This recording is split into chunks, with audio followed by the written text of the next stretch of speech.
This is Russell iGenetics 3rd edition problem 14.31. I will do this problem in 3 parts so that the files are not very long. This kind of problem is a very classic genetics problem.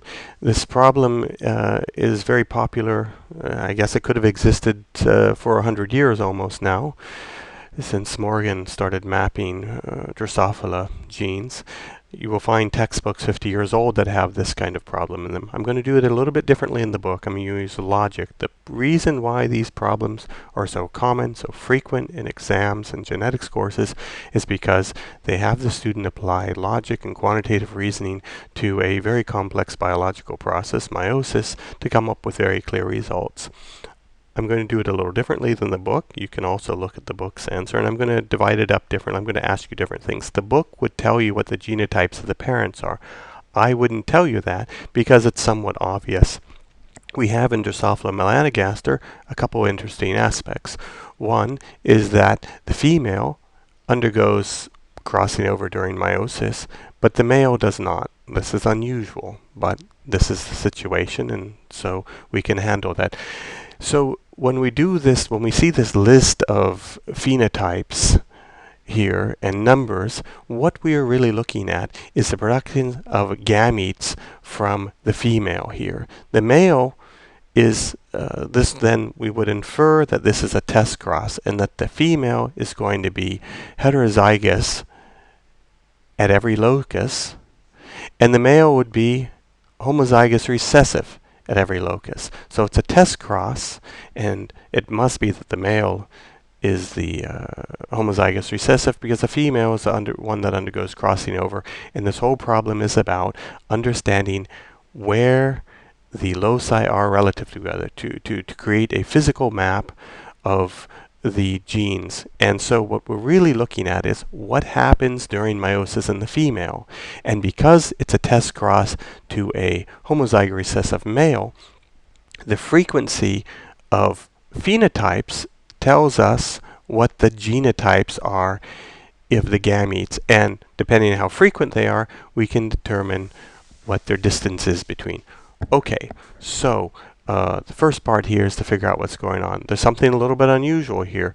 Normally we'd expect that reciprocal pair parental phenotypes would be the most common. And so we would take the most common two. But we notice here that firstly, they're not much more common than the next two. And secondly, that they're not reciprocal. So that tells us right away that something's funny, that this whole group of 4 is likely to be parental because there are 2 linkage groups. 2 linkage groups. So what does that mean? It means that that some of these loci are on the same chromosome, syntentic, close enough to show up as linked, and some other loci, 1 or more loci, is either on a separate chromosome or so far away it doesn't show up as linked. So what we're going to look for here is we can say, okay, locus A, we have wild type and null. Locus B, we have wild type and null. Locus C, we have wild type and null. D, we have wild type and null. And E, we have wild type and null. But it doesn't follow the same pattern. A plus C, D, A plus C, D. So A plus A, B, C, and D are either in this pattern or it's reciprocal, while locus E is different. So that tells us right away there are 2 linkage groups, and it tells us that A, B, C, and D are in one linkage group and E is in another. That alone tells us that we have to get this part right, or we won't be able to go much further. So that tells us that the genotypes of the parents involved here are going to be A plus, B plus, C, D.